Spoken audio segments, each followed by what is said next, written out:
escuchas a Héctor Rosales en radio. Este programa se elabora con altos estándares de calidad en radiodifusión. Está ideado para transmitirse en radio comercial o comunitaria.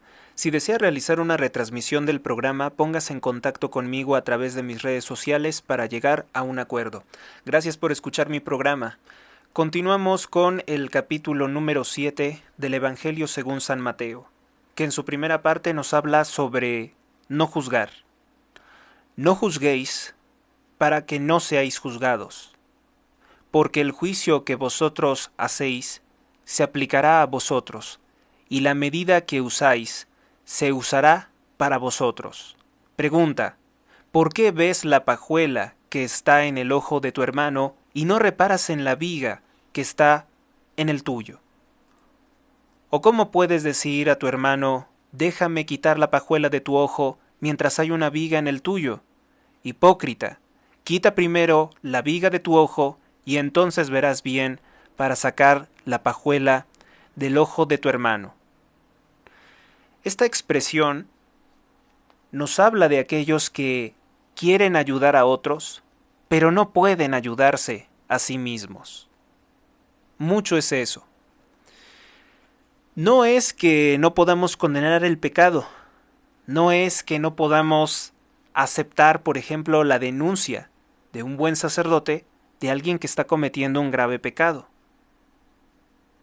Se prohíbe lo que es el juicio temerario.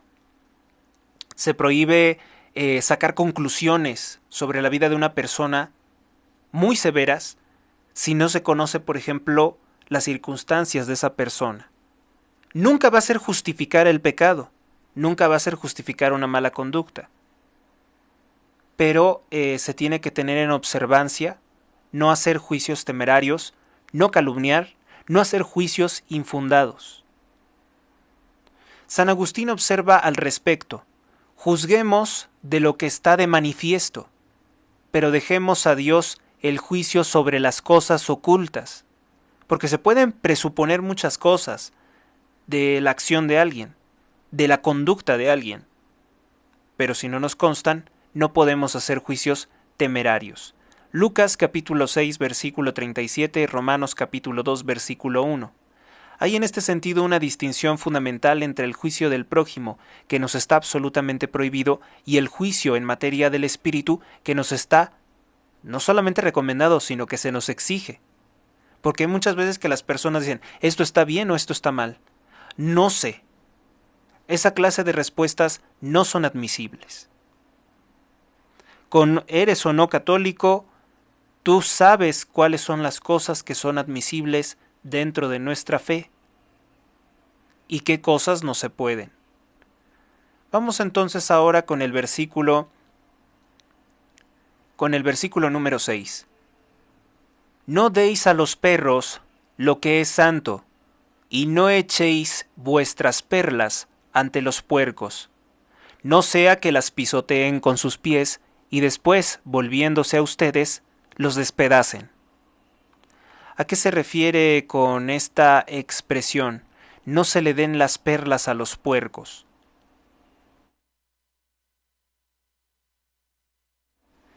El Evangelio es semilla. No debe darse por la fuerza a quienes tienen el espíritu del mal dispuesto por la soberbia, pues solo conseguiríamos que profanasen y aumentase su odio contra Dios o contra las cosas de Dios, porque como dice San Juan de la Cruz, solo a los que negando los apetitos se disponen para recibir el Espíritu, les es dado apacentarse del mismo.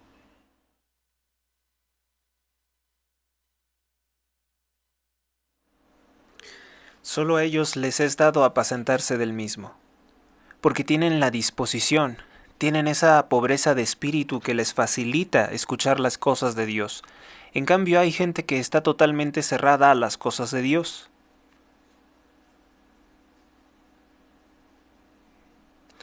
Hay que regresar al versículo número 2 porque hay algo que me faltó comentar. Dice el versículo 2: Porque el juicio que vosotros hacéis se aplicará a vosotros, y la medida que usáis se usará para vosotros. Hay mucha gente que no es autoridad para juzgar a otros, y sin embargo están condenando los mismos pecados que ellos cometen, pero en otros. Por eso dice, tengan cuidado de abstenerse de hacer eso. Porque no puedes ayudar a otro si tú no te has podido ayudar a ti mismo.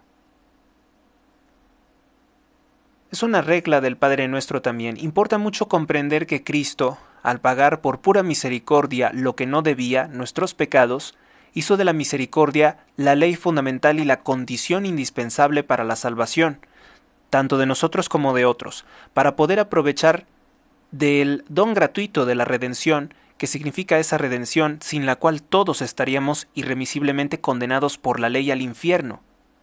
Se deduce aquí también, con carácter rigurosamente jurídico, una gravísima consecuencia, y es que Dios tratará sin misericordia, es decir, no tendrá misericordia, a aquellos que no hayan creído, con derecho a exigir del prójimo, a aquellos que se crean con el derecho de exigir al prójimo el cumplimiento de la estricta justicia, o de la perfección en el cumplimiento de la justicia.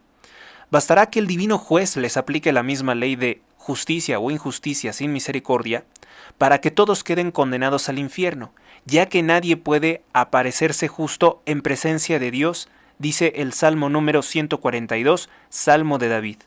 Véase la regla de oro. Haz a los hombres lo que quieres que te hagan a ti, trátalos como te gustaría que te trataran a ti. Y la parábola del siervo deudor, Marcos capítulo 4 versículo 24, añade a este respecto una nueva prueba de la generosidad de Dios. Vamos ahora con el versículo número 7, a partir del cual nos habla sobre el poder de la oración.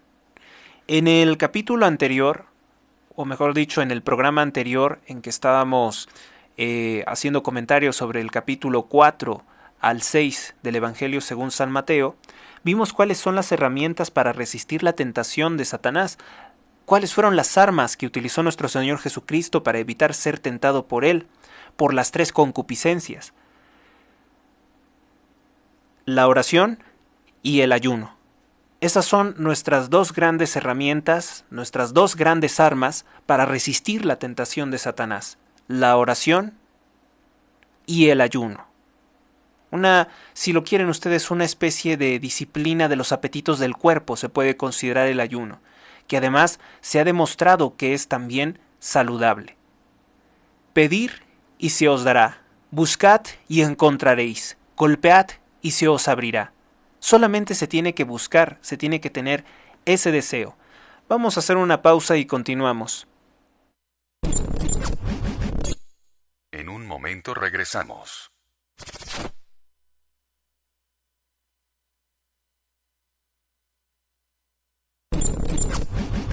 Regresamos.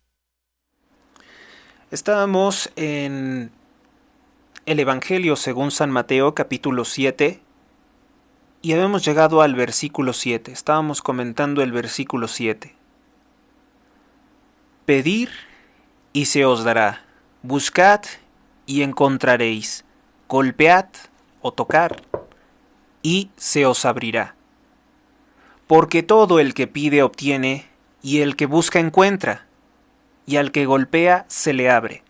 Pregunta: ¿o hay acaso entre vosotros algún hombre que al hijo que le pide pan le dé entonces una piedra?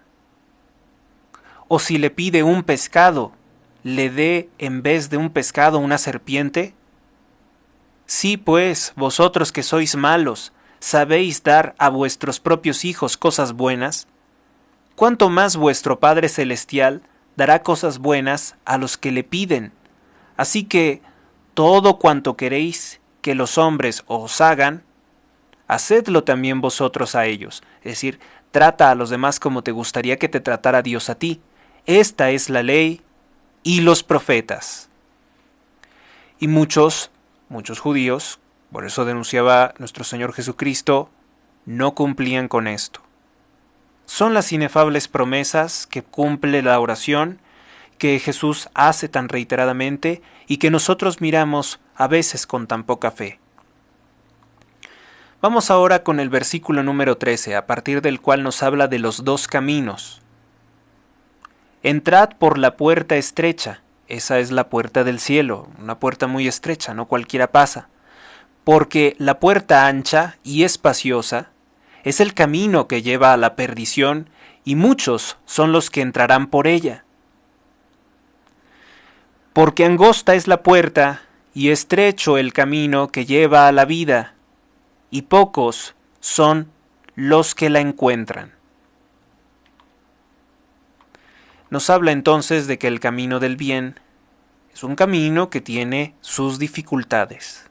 No es un camino fácil, pero es el camino correcto. Deberemos de decidir entre hacer lo fácil y hacer lo correcto. A partir del versículo número 15 nos habla sobre la prevención sobre los falsos profetas. Dice: guardaos de los falsos profetas, los cuales vienen a vosotros disfrazados de ovejas, mas por dentro son lobos rapaces. Los conoceréis por sus frutos. ¿Acaso se recogen uvas de los espinos o se recogen higos de los abrojos? Asimismo todo árbol bueno da frutos sanos, y todo árbol malo da frutos malos. Un árbol bueno no puede llevar frutos malos, ni un árbol malo frutos buenos. Todo árbol que no produce buen fruto es cortado y echado al fuego. De modo que por sus frutos los conoceréis. En vano nos dicen, por ejemplo, el gobierno de Israel, en vano nos dice que es un buen gobierno, en vano nos dicen que son piadosos, que practican la justicia, que son enemigos del terrorismo, con los crímenes que están cometiendo contra la población civil. En vano nos dicen líderes políticos que apoyan esos crímenes, que tienen una buena intención. Igualmente los otros, los que dicen ser muy humanistas, muy bondadosos y apoyan el terrorismo, justifican el secuestro de personas. Los que apoyan al Hamás tampoco puede considerarse buenas personas, que es el bloque socialista, que es el bloque narcotraficante socialista en Iberoamérica. Por eso, porque por sus frutos los conoceréis. Si eres tan bueno, si eres tan capaz, si eres tan bondadoso, pues lo vas a manifestar en tu vida, ¿no? El buen juez por su casa empieza, y si no es un hipócrita. O aquellos que predican la venta de, no sé, productos milagro y resulta ser que ellos mismos no parecen tener los beneficios, pues también están engañando. Aunque también hay gente que aparenta tener una vida esa es la excepción, ¿no? Gente que aparenta tener una vida muy sana y de todas formas no llevan una vida sana o lo que están proponiendo vender no ofrecen esa situación, ese beneficio. Vamos entonces, aquí nos habla en el hecho concreto de que el árbol bueno necesariamente tiene que dar buenos frutos. Y si no, pues entonces es un fruto malo, es un árbol malo. O sea, su origen no es puro. Si algo también se origina aparentemente bueno, pero viene de una naturaleza malvada o de un delito, pues tampoco va a ser algo que nos rinda el fruto, algo que nos esté dado por Dios, sino que su origen vendrá de otra parte. Dice el versículo 21, no todo el que me dice, Señor, Señor, entrará en el reino de los cielos, sino el que hace la voluntad de mi Padre Celestial. De aquí que se denunciara sobre los escribas, sobre los fariseos, que aparentaban conocer la Sagrada Escritura, pero no la practicaban. Hoy se podría aplicar esto de que no todo el que dice Señor, Señor entrará en el reino de los cielos, pues se puede aplicar a los falsos creyentes, a las sectas heréticas, a los seguidores del heresiarca y cismático Martín Lutero, por ejemplo. Gritan y gritan, yo creo en Jesucristo, yo creo en el Señor, pero es una falsedad. Es una falsedad porque ellos buscaron la forma aprovechada de crear su propia secta, que no es la Iglesia de Cristo, y apartarse del sucesor de San Pedro. A los que le piden, es decir, no obstante saber bien, a los que le piden al Señor con corazón devoto, bueno, pues a ellos escuchará, ¿sí? Pero no al que dice Señor, Señor, como algo hueco, como algo que no tiene el valor o el carácter de una fe que cumple con los mandamientos del Señor. Si no se cumple con los mandamientos del Señor, pues sí es la expresión a lo mejor de un buen deseo, pero algo que no llega a concretarse. El camino al infierno está lleno de buenas intenciones, dice un dicho popular, y parece aplicar aquí. Entendemos bien lo que significa hacer la voluntad del Señor. Si buscamos, por ejemplo, que un hombre no le robe a otro porque la sociedad esté bien, y no para que se cumpla la voluntad de Dios, no podemos decir que nuestra actitud es cristiana. Esto es una cosa muy interesante, pero es una distinción que se debe de marcar, porque pues hay personas que dicen, no, yo soy ateo, pero igualmente creo que es malo robar, creo que es malo matar, creo que es malo mentir, pero ¿por qué? ¿Por qué sería algo malo? Dices que eres ateo, no tienes el respaldo de Dios para decir que Él determinó que eso era malo. Y tú dices que es algo malo. ¿Por qué? Pues porque atenta contra, pudiera justificarse el ateo, ¿no? Diciendo que atenta contra la sociedad, atenta contra la sana convivencia. Y dirán, ¿para qué queremos sana convivencia? O sea, es que sin Dios todo eso pierde sentido. ¿Sí? ¿Por qué sería buena la sana convivencia? Bueno, pues para poder vivir en paz, para poder vivir más, para poder... ¿Por qué sería buena la paz? O sea, si no tienes el fundamento de Dios, como que todo puede ser puesto en duda. ¿Para qué la paz si a lo mejor es más divertida la guerra? Entendamos bien entonces que aquellas personas que no hacen cosas buenas en el nombre de Dios, no tienen el mérito de tener una actitud cristiana. Porque hay gente que pudiera hacer aparentes cosas buenas, como los masones que de pronto recaudan que es que ayuda humanitaria y la envían a un lugar afectado, pero no lo hacen en el nombre de Dios. Antes que eso incluso lo pueden hacer en nombre de Lucifer. Y eso es lamentable. ¿Qué buen fruto puede dar eso? Ese descuido de la fe sobrenatural nos muestra que hay una manera atea de cumplir los mandamientos sin rendir honra a Dios, sin rendir homenaje y reconocimiento y obediencia a Dios, que todo lo exige.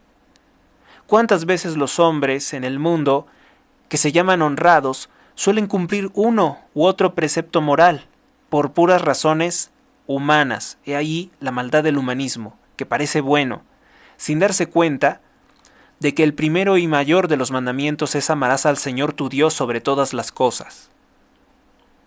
Así que si haces el bien, todo sea en mayor honra de Dios. Todo honor y toda gloria a Dios, pero no a ti mismo. Porque entonces estarías fuera completamente de la gracia divina. Y Dios no va a contar esas buenas acciones. Irremediablemente el que haya dicho que se comportó bien toda su vida negando la existencia de Dios, no cumple con el primer mandamiento y toda su obra está herida de maldad y de muerte, porque el pecado es la muerte.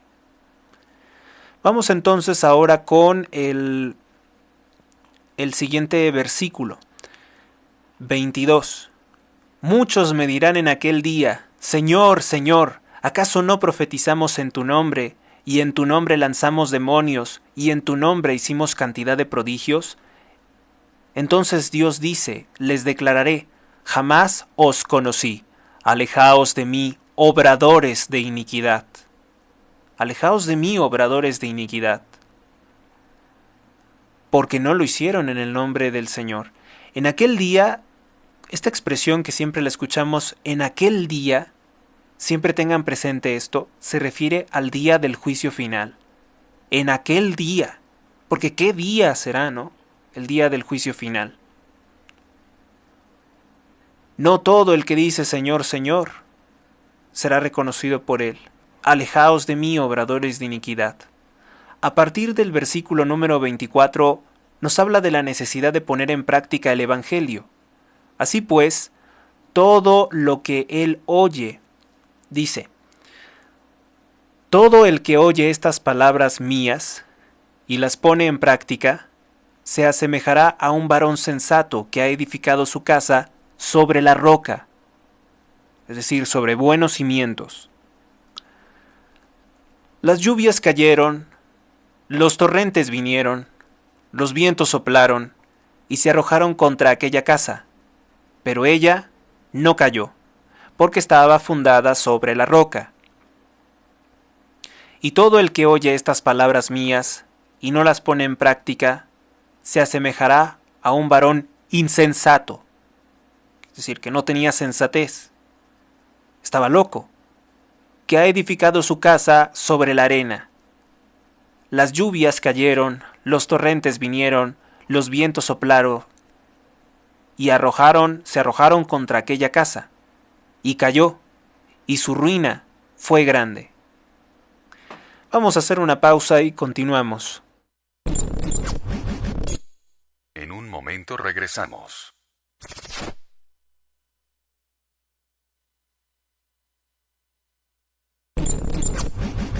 Regresamos.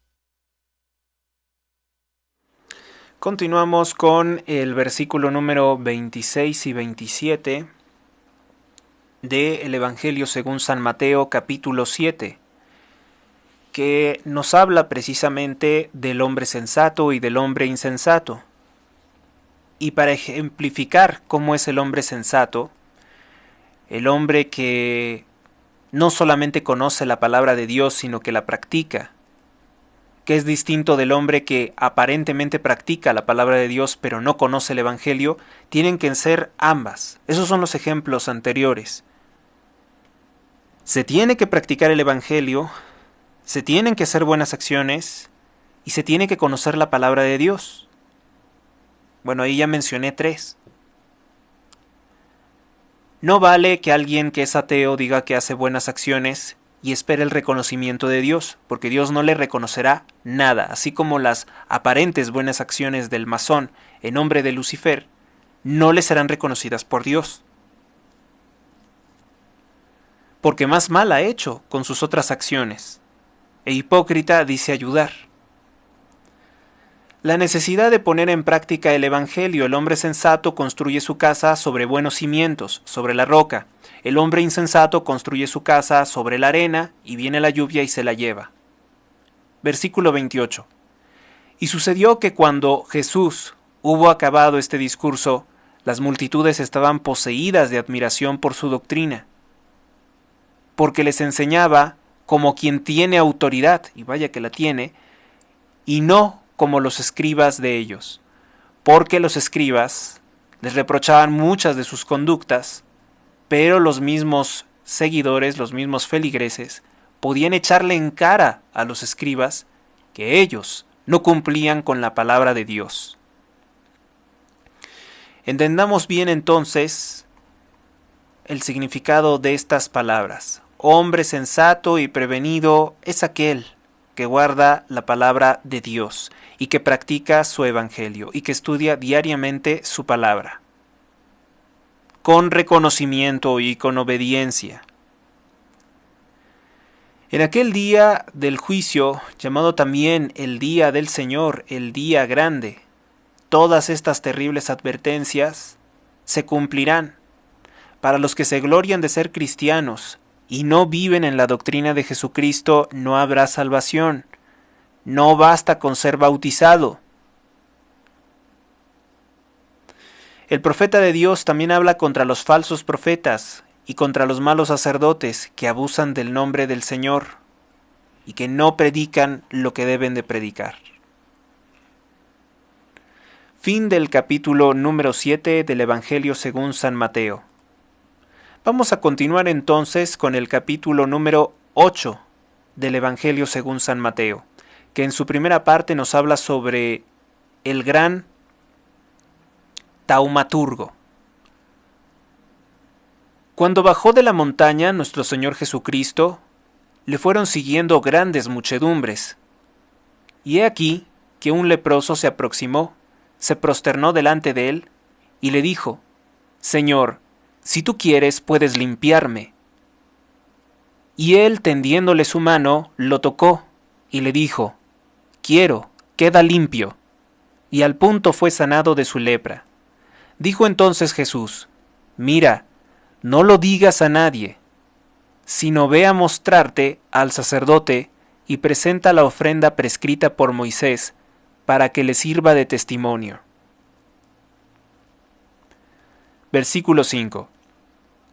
Cuando hubo entrado en Cafarnaum, se le aproximó un centurión, es decir, un soldado romano, y le suplicó diciendo: Señor, mi criado está en casa, postrado, paralítico y sufre terriblemente. Y él le dijo: Yo iré y lo sanaré. Pero el centurión replicó diciendo: Señor, yo no soy digno de que entres bajo mi techo, mas solamente dilo con una palabra, y quedará sano mi criado. Porque también yo, que soy un subordinado, tengo soldados a mis órdenes, y digo a éste: ve para allá, y él va a aquel lugar. Ve, ven, y él viene. Y a mi criado le digo: haz esto y haz lo otro, y lo hace. Jesús se admiró de escucharlo, y dijo a los que le seguían: En verdad os digo, en ninguno de Israel he hallado tanta fe. He aquí que el mismísimo Dios, nuestro Señor Jesucristo, reconocía en los gentiles, en los paganos, en un pagano romano, mayor fe en el auténtico Dios que la fe que podían tener el pueblo de Dios, los israelíes. Os digo pues, muchos llegarán del oriente y del occidente, y se reclinarán a la mesa con Abraham, Isaac y Jacob en el reino de los cielos. Mientras que los hijos del reino, se refiere a los israelíes, serán echados a las tinieblas de afuera. Allá será el llanto y el rechinar de dientes. Y dijo Jesús al centurión romano: Anda, como creíste, que se te cumpla. Y el criado en esa misma hora fue sanado, sin que Cristo fuera a su casa.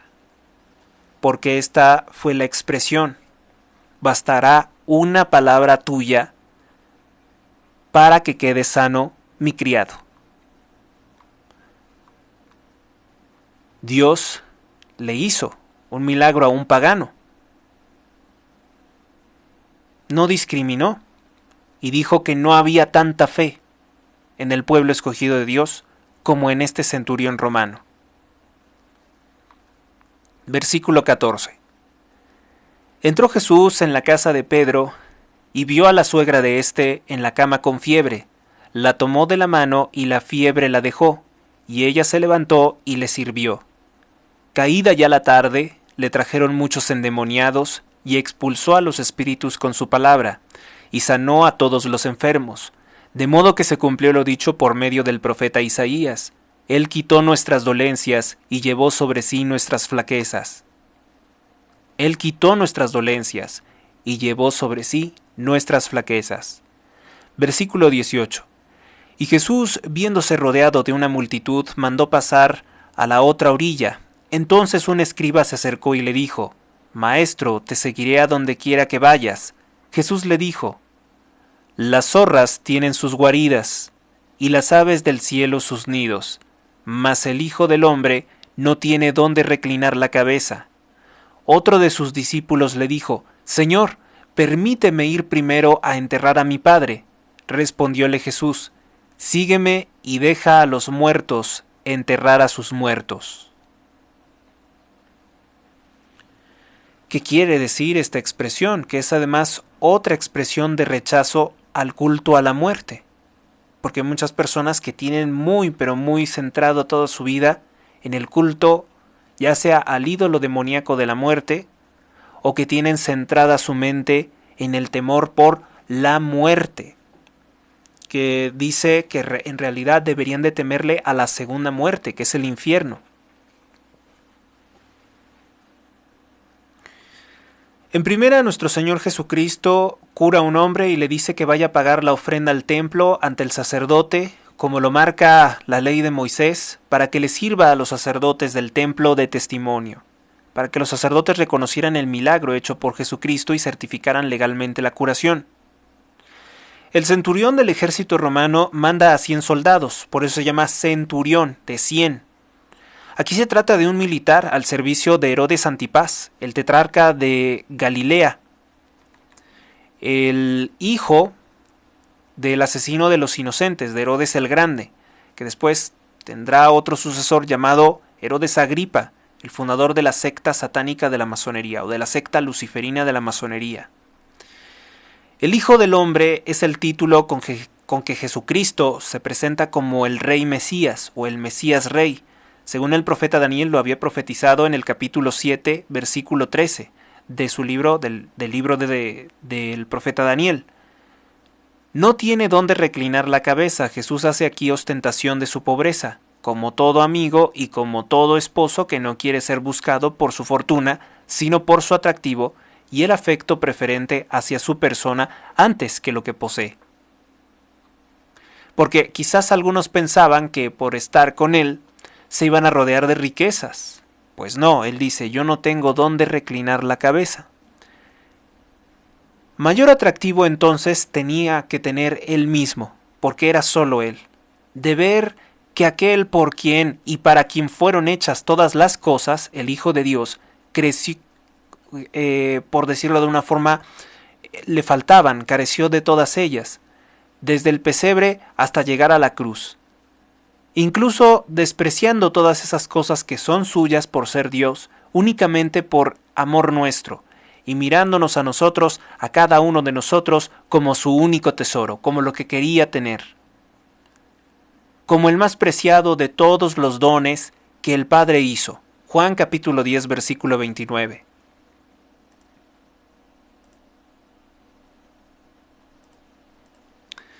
Vamos a hacer una pequeña pausa y continuamos. En un momento regresamos.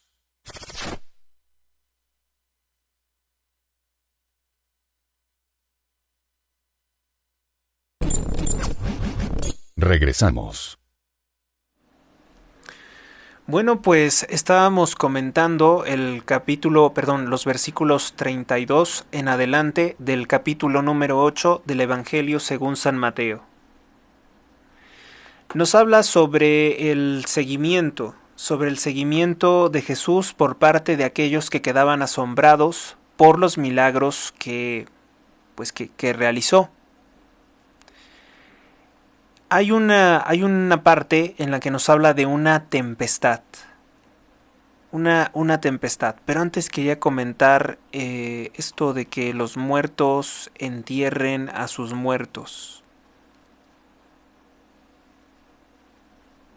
¿Qué significa? Deja que los muertos entierren a sus muertos. Al parecer, de esta forma, nuestro Señor Jesucristo hablaba que en las excusas estaba la muerte también. En aquellos que dicen yo quisiera hacer un bien, pero no puedo por determinados pretextos que en realidad son justificaciones para ser cómplices del pecado o de la inacción ante la necesidad de los demás. Deja que los muertos entierren a sus muertos. Este hombre dijo que quería seguir a Jesucristo, pero que no podía hacerlo porque tenía que sepultar a su padre. Deja que los muertos entierren a sus muertos. El tibio, el que no tiene ese valor, ese fervor religioso, pues entonces no podrá seguir a nuestro Señor Jesucristo. Deja que los muertos entierren a sus muertos, pues es porque no era pretexto, no era pretexto suficiente decir que va a sepultar a su padre para no poder seguir a Jesucristo otro día, porque su padre lo podría sepultar un día, pero ¿por qué decir no puedo seguir a nuestro Señor Jesucristo porque estoy atado a la muerte, porque estoy atado a las cosas de los muertos? He aquí una importante lección que merecía ser comentada. Está en el versículo número 22. A partir del versículo número 23, habla sobre cómo nuestro Señor Jesucristo, calmó una tempestad terrible en el mar. Cuando subió después a la barca, sus discípulos lo acompañaron, y de pronto el mar se puso muy agitado, al punto que las olas llegaban a cubrir la barca, la estaban hundiendo. Él en tanto dormía. Acercáronse y lo despertaron diciendo: Señor, sálvanos, que nos perdemos o que nos hundimos. Él les dijo: ¿por qué tenéis miedo y desconfianza? Entonces se levantó e increpó a los vientos y al mar, y se hizo una gran calma.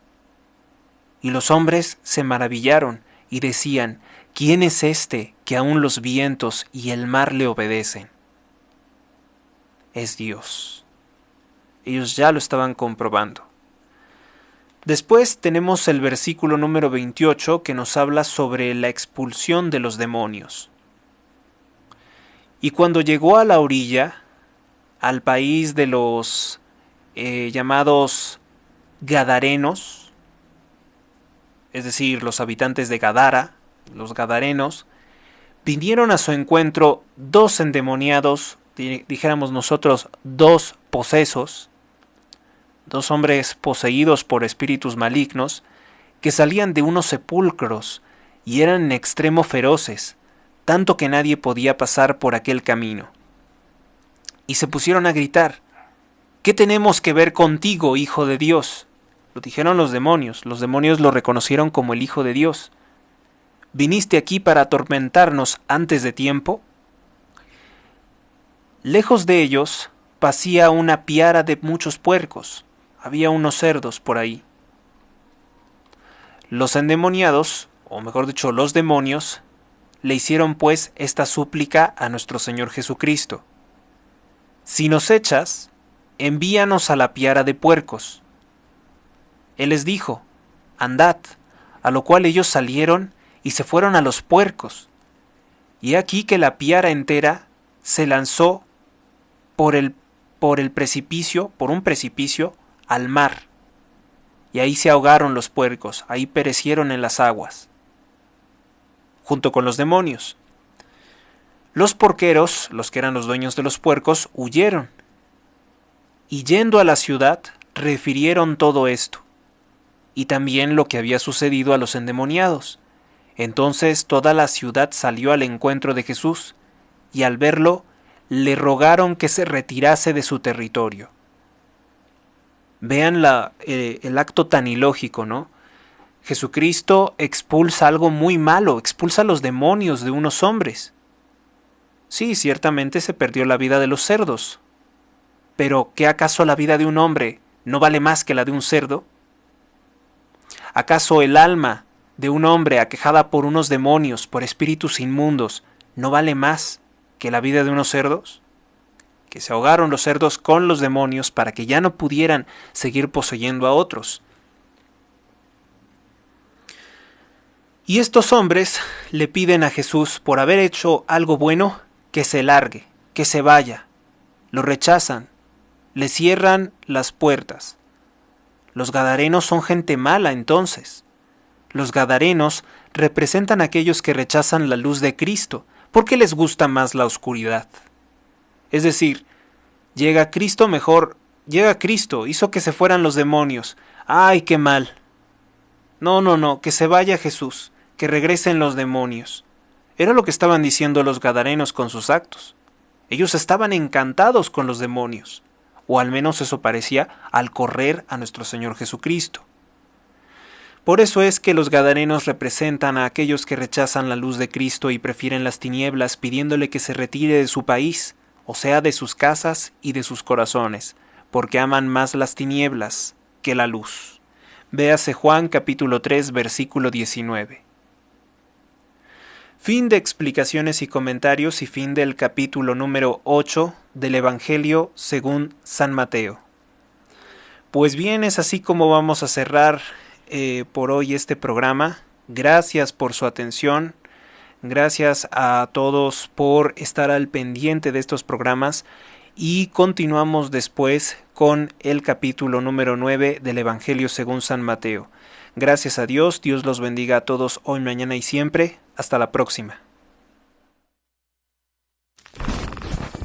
Tú escuchas a Héctor Rosales en radio.